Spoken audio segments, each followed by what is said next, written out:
আজকের গল্পের নাম তিনটি চোর। তিনটি চোরের মৃতদেহ কেন পড়ে থাকে?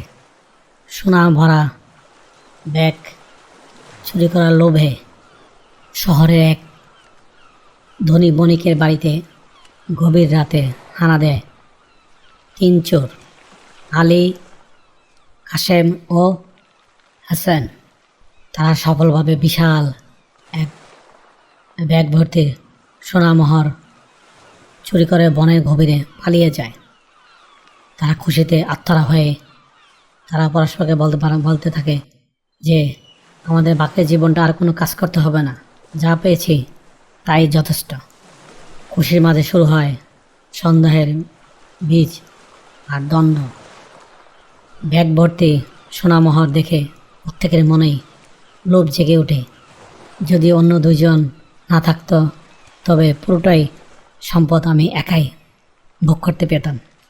হায় রে, অনেক পথ হাঁটার পর তারা ক্লান্ত ক্ষুধার্ত হয়ে পড়ে।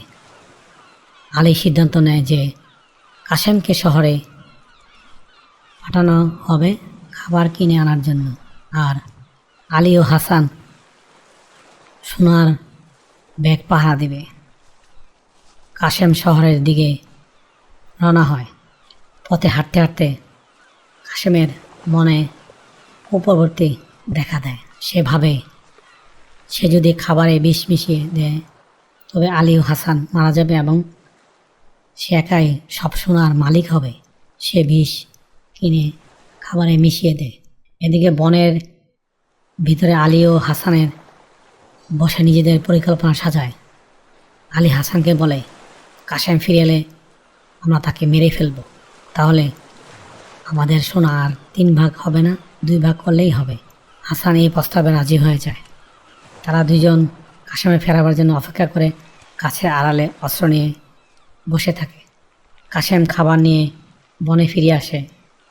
সে কিছু বোঝার আগেই আলী ও হাসান তার উপর ঝাঁপিয়ে পড়ে এবং তাকে হত্যা করে। কাশেমের রক্তাক্ত দেহ পড়ে থাকে এক পাশে। আলী ও হাসান খুশিতে চিৎকার করে ওঠে। তারা অনেক লাভ করেছে, অর্ধেক এবার সোনার মালিক হবে। খুশিতে তারা কাশেমের দিকে থেকে আনা খাবার ঘাসে গিলতে শুরু করেন। হায় রে, এবার ট্র্যাজেডি শুরু হলো। খাবারের শেষ করার কিছুক্ষণ পরেই তাদের পেটে প্রচণ্ড যন্ত্রণা শুরু হয়। তারা বুঝতে পারে যে কাশেম খাবারে বিষ মিশিয়েছিল। একে অপরের চোখের সামনে তারা যন্ত্রণায় ছটফট ছটফট করতে মারা যায় আর ভাবে, হায় রে, কী ভেবেছিলাম আর কী হলো। মনে সেই নিজ স্থানে 3টি দেহ পড়ে থাকে। তাদের মাঝখান থেকে সেই সোনা মোহরের ব্যাগ। সোনাগুলো কারো কোনো আর কাছে আসে না। হয়তো কোনো এক পথিক সেই সোনা খুঁজে পাবে, কিন্তু লোভের এই করুণ কাহিনী সেখানে ইতিহাসে হয়ে থেকে যায়। হ্যালো বন্ধুরা, লোভের এই করুণ পরিণতি, এই গল্পটি আজ তোমাদেরকে কেমন লাগলো কমেন্টসের মাধ্যমে নিচে জানিও। আবারও দেখা হবে অন্য কোনো গল্পে। Thank you for watching. Please subscribe.